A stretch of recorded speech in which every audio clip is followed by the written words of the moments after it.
So Frank Becker, I know you got to hop off the call pretty soon. So do you want to give an update from Wayne County? Yeah, so thanks for this conversation.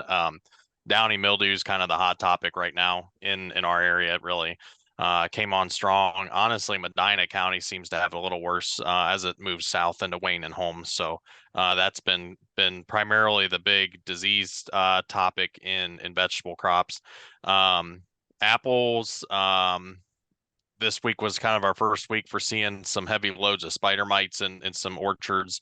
And so, certainly can see where with the hot weather and some of the issues that we've had so far just with hot weather pests like aphids and spider mites, that's not unexpected. So woolly apple aphids has still kind of been high in apples as well. It's been a little difficult for growers to get a hold of those. So yeah, fruit wise, I think that we're moving along pretty good. Peaches are coming off and look good. I mean, honestly, for the folks that have peaches, they're lucky to have them. They're thankful to have them because that's not the case everywhere this year. And so, seeing some peaches come off is a little relieving for some growers, and then some of our early apple varieties are also being harvested. I saw Jim Jasinski shared somewhere that he's got orange pumpkins but no powdery mildew, and I know our growers here would would love to be in that situation with no powdery mildew, but powdery mildew is kind of causing a fuss as well. So both mildews right now and cucurbits seem to be giving people a little bit of trouble, and so certainly anything we can do to share resources from the pathology lab and sharing the trials that they've done with different fungicide efficacies, because I still have a lot of growers who are using some products that are a little questionable in terms of their efficacy for management of either of those diseases, frankly. And the other thing that's important is that we realize, and I hope that we can communicate that there really isn't a product that's good for both, even though they're both called mildew. There's not a single product that these folks can spray that will handle both downy and powdery. So, anything we can do information wise, and I'm sure that, as we publish this week's report, we'll be able to share some of that information as well.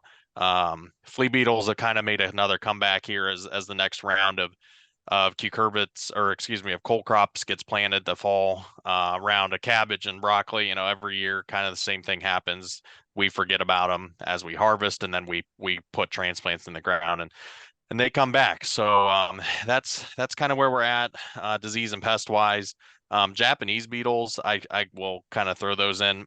I know they're not typically considered a major pest, and really, I mean, honestly, they're not even listed in the vegetable or fruit production guide as being a problem in the majority of our crops. But this year, they're just horrendous in in some of our crops. I've scouted an apple orchard where there was a row of trellis trees that I mean, just you could see right through them, see the blue sky right through the leaves. They'd been shredded so heavily. And then looking at some of our corns, especially sweet corn fields, where plantings just aren't real strong, we're seeing a lot of clip silk with the heavy beetle feeding. So I would anticipate, some challenges with ear fill just from the amount of beetle feeding in those crops and amount of silk that's being clipped before pollination. So as frustrating as the beetles are, my hope is that as we get more and more into pollination, more silks will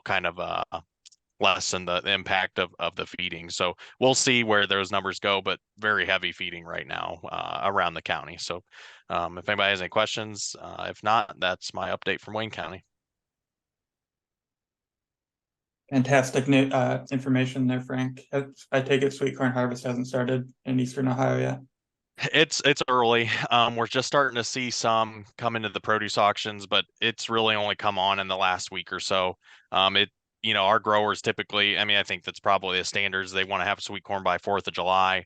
And I've got growers who said, and honestly, we're here at the beginning of August and they still don't have corn. They were going to be lucky to have corn by the beginning of August. And so some growers were able to bring it along here in the last week or so, but we're still very delayed and honestly going to have kind of a rough year for sweet corn in our area. Does anybody have any questions for Frank? All right, we appreciate your update. That was great information. So I'm gonna launch into mine unless anybody has to hop off the call soon and would prefer to go first. So I'm gonna share my screen here. Just you can see that. I'm gonna use slideshow to kind of supplement my update here, and I'll describe what I'm showing for the folks who will just be listening to this. So my name is Chris Galbraith, vegetable educator for Northwest Ohio. Seeing some verticillium in eggplant recently, which I guess is fairly common in the Western Lake Erie Basin. You almost might say that it's more surprising to not see verticillium in eggplant, that, you know, it's not a non-resistant variety in a soil that hasn't been fumigated, but this was deemed to be verticillium. I don't have any photos of the stem cross section, but the vascular tissue did show browning, which is kind of a characteristic symptom. Also saw it on okra, which when I think of okra diseases, I think fusarium, but apparently that was verticillium as well. They're growing right beside each other. Frank had mentioned downy mildew. Seeing a lot of that. This photo is actually from Southeast Michigan, but you know, downy mildew is starting to spread throughout the region. And now that it's been detected in Ohio, at least in Wayne, Medina, and Knox counties, it's time to start applying the protective fungicides. More information on that is in a recent VegNet article that Sally Miller published, I believe, and we'll link to that in this week's report. I just wanted to mention a recent OSU extension event that Mark Baditcher had hosted. I know he's on the call today, so I'll let him talk about it in depth. But it was a crop walk in Hardin County that I thought went very well. We had updates from specialists and educators, diagnostic table, and a crop walk component. So I would just say a great event, and a lot of good discussion came out of it. We got pretty heavy rains in the region night before last, 2 to 3 inches in one night. So seeing some flooding in fields, and haven't seen a ton of Phytophthora yet in the region, but I'm thinking that I'll be seeing an uptick in that now that there's some issues with flooding. Coal crop caterpillar pressure has been kind of sporadic. A lot of the cabbage crop is looking fairly good this year. Not a lot of caterpillar damage. There are, you know, options for insecticide options for caterpillar control, even some good organic options like BT sprays and spinosad, that sort of thing. And also cultural practices like applying insect barrier directly after transplanting, as was done on this organic farm. And you can see that it pretty much eliminated caterpillar access and feeding. So beautiful crop of organic cabbage. This is just an insect pest. I don't see a whole lot of 3-line potato beetle. Obviously feeds on potatoes and eggplant and other nightshade crops, but most of the time it's only economically important on tomatillos. Garlic harvest is finishing up on a lot of farms. Bulbs are looking pretty good. Seen some symptoms of wireworm damage and a few bulb rot symptoms, but overall looking good. Sweet corn harvest in the area is underway. Seeing a bit of corn smut, again, kind of sporadic. This is a fungal disease for which there aren't good fungicide options. Your methods of control are pretty much cultural. So minimizing the amount of damage to sweet corn that would allow for introduction of a pathogen like this, crop rotation, that sort of thing. To my knowledge, there aren't any real fungicides labeled for sweet corn for control of corn smut. There's a product called Xyway, flutriafol is the active ingredient, that is labeled for head smut. And I know Ohio, there's some trials in Northwest Ohio looking at its efficacy in tar spot.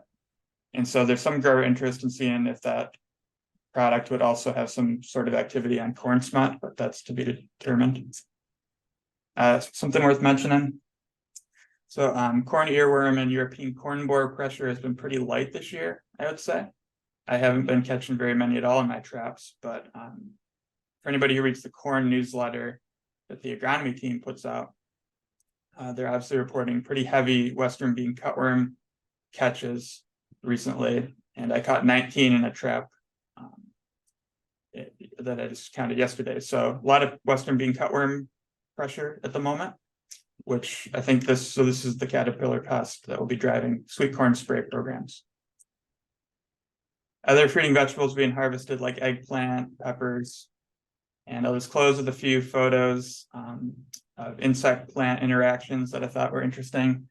So squash bee pollinating a squash blossom that's also holding some striped cucumber beetle. I don't know if they're hiding from predators or what. And of course, striped cucumber beetle also feeds on squash blossoms, but kind of an interesting interaction, I guess.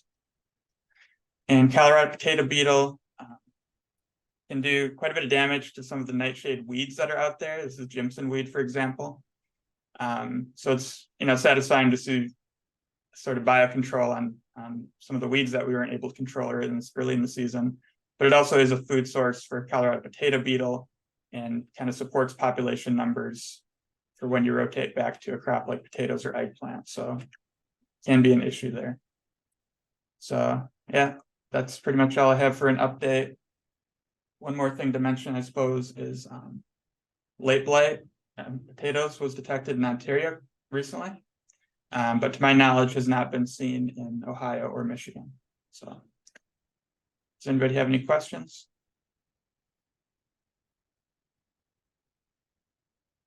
All right, well, thank you for your attention. We'll move on to somebody else. How about Thomas Becker? What's going on in your neck of the woods? Yeah, so up in Lorain County, I'll be honest, over the last 2 weeks, I don't have anything too major to update on.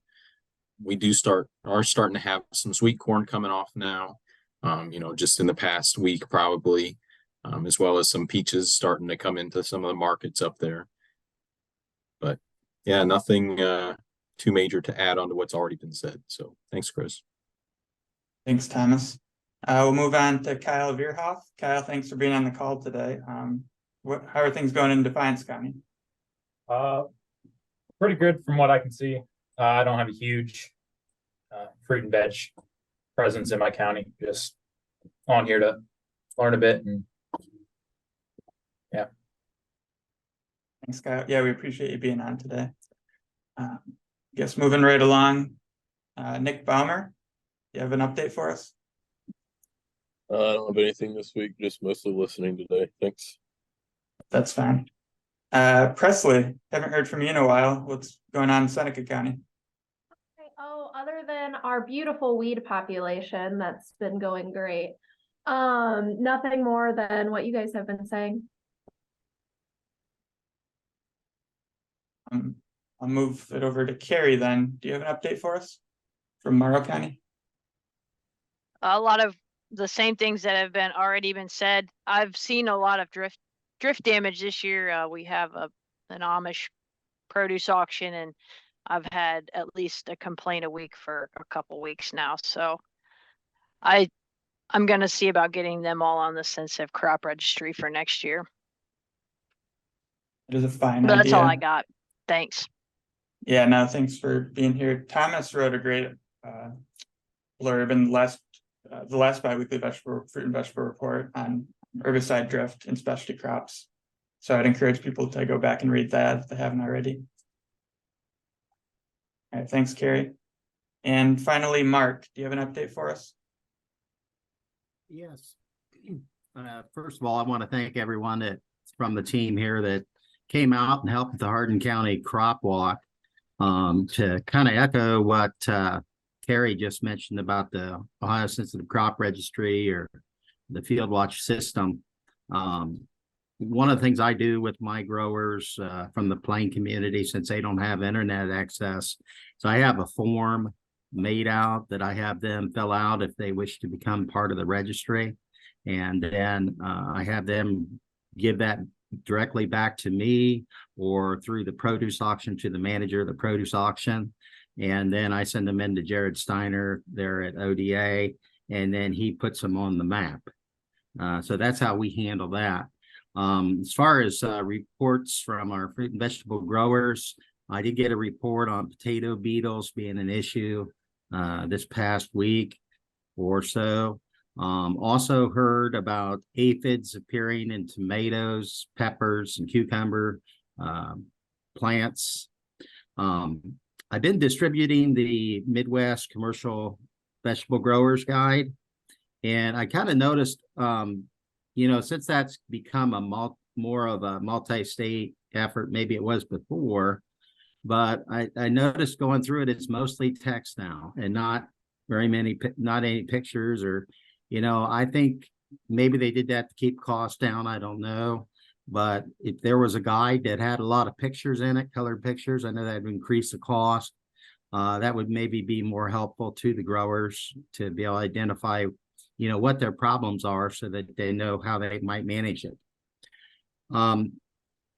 We mentioned the Western bean cutworm counts have had a little bit of an uptick. That was mostly in Northern Ohio.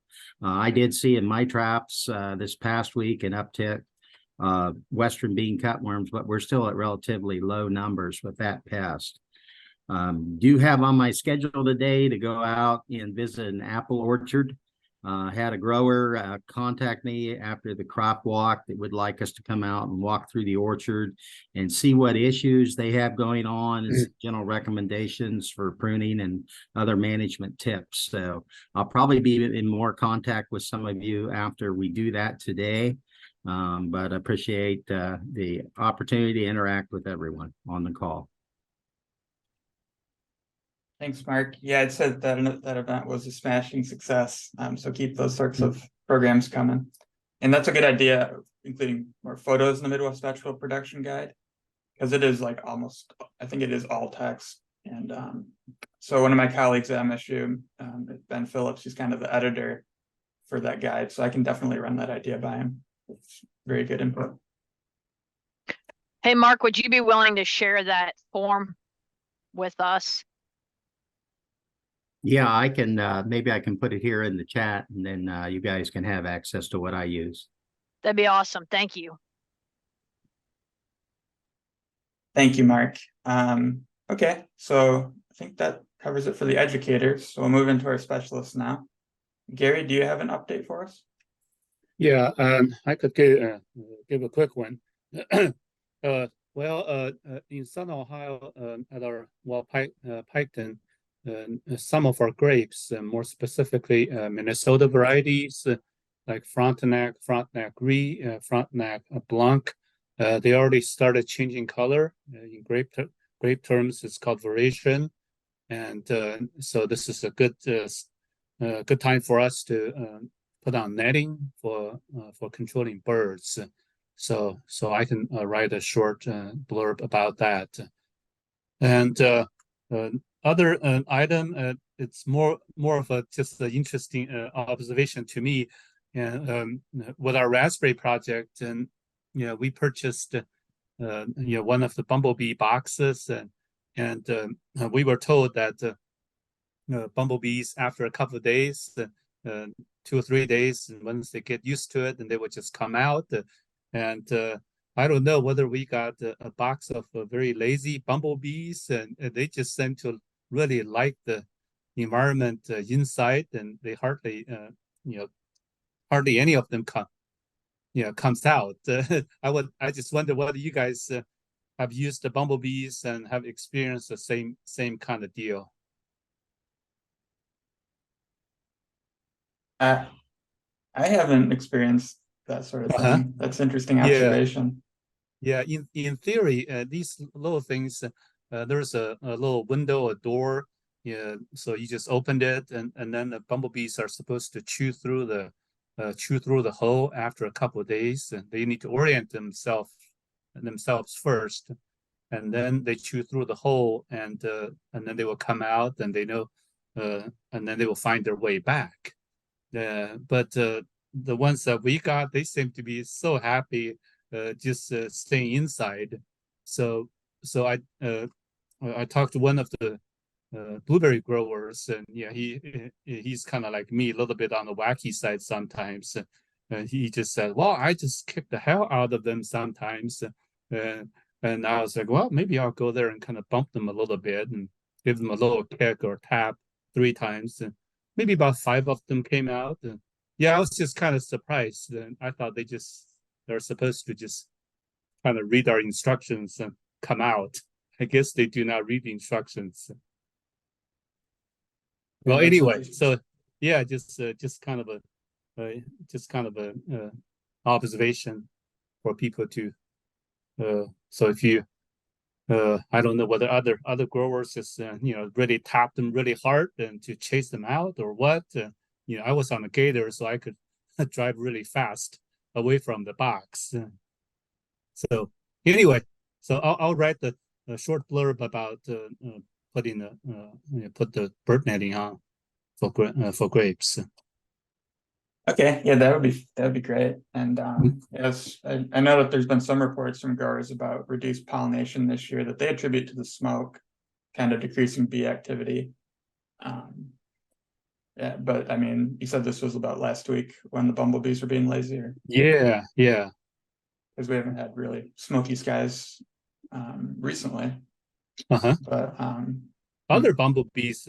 The other bumblebees were busy pollinating outside, but the ones that are inside, I was like, "Hey, come on, it's time to get to work." well, maybe you just got a bad batch. Yeah. Yeah, and those hives are nice too because you can open and close them. So if you need to spray a pesticide nearby, you can kind of keep the bees at home until it's safe for them to come back out and pollinate. Right. So, okay, thank you, Gary. That was interesting, and we would appreciate you. Yeah, if anything you want to contribute to the report is much appreciated. Okay. So, does anybody have any questions for Gary? All right. Well, I guess that leaves Melanie. Do you have a update for us from the diagnostic lab? I don't actually have much to update. I was out at a conference in Toronto, Canada last week, and then I contracted COVID. So I've been at home for a week. But a couple things. I was hoping Diane Miller stayed on because we had the apple fruit market and apple groups field day was on Tuesday, and she attended, and I usually do, but I had COVID, so I didn't.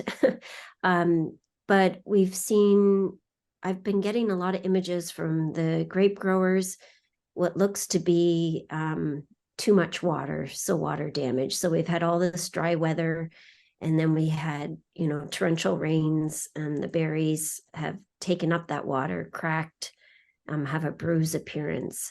So we're seeing a lot of damage to the berries. From that, we've continued to get herbicide drift on the grapes. It's just a constant problem, actually. And then the only other interesting sample was some blueberries that came in. It's probably phytoplasma. We need to confirm if it's aster yellows or not. So the diagnostic clinic is running an assay to check on that. Initially, it looks like herbicide injury, but you get that witch's broom appearance, tiny leaves all coming out at the same node. And so it is probably phytoplasma, but we need to confirm that yet. And that will be written up in Ohio Fruit News this month, whether or not it's, confirmed to be phytoplasma or which phytoplasma is causing it, I guess, is what we'll put up there. But other than that, I don't have much to report since I haven't been out in the field. Just one thing about the flooding, keep in mind that if you have any fruit, like any cucumber, squash, or anything that has come in contact with that flood water, it can't be sold. It has to be destroyed. It can't be used for animal or human feed. That's the Food, Drug, and Cosmetic Act for flooding. So I can provide a little update on, flooding and whether or not you can or can't use that food. If it does come in indirect contact, it can be processed if there's a kill step. So if you're pickling or making a sauce or something. So depending on that, growers need to keep in mind whether or not that crop can be harvested for consumption. And that's about it for me. Thank you, Melanie. Yeah, if you want to write a bit about that in our report, that would be, I think, very valuable information for growers to have. Sure. And good to know for sure. Did you ever make any headway on those symptoms in apples that you were seeing a couple weeks ago? No, we basically feel like it's probably has to do with temperature gradient. You know, that's the only thing we can attribute to those. It's kind of a cross between sun scald and you know, cool temperatures in the evening and then high temperatures during the day. But other than that, we haven't really been able to figure it out. Frank mentioned about the beetles. They've just been terrible in the apples. Just really bad, like skeletonizing any tissue that doesn't get hit with the pesticide. It's kind of a good indication of whether or not you're getting good spray coverage. Because you'll see, you know, really clean areas on the apple, and then you'll see these areas that are skeletonized, and it's most likely because the insecticide didn't come into contact with them. Yeah. Okay, well, thank you, Melanie. Does anybody have any other questions for Melanie before we finish up our updates? I guess just one more closing thought is that there was a grower meeting at the Muck Research Station yesterday. I know Presley was at, and there's a lot of talk about just weather events this year causing crop damage. Like a lot of our vegetable crops are fairly sensitive, you might say. And when you get these extreme rains and hailstorms and high winds this season, it just seems like it's been one extreme weather event to the next. And I know that's been causing some problems for growers in North Central Ohio. So I guess just wanted to mention that. But thank you, everybody, for your updates. I think there's some good information passed along today. So we'll include it in the report and include this recording as well. And thank you, and hope you have a great weekend.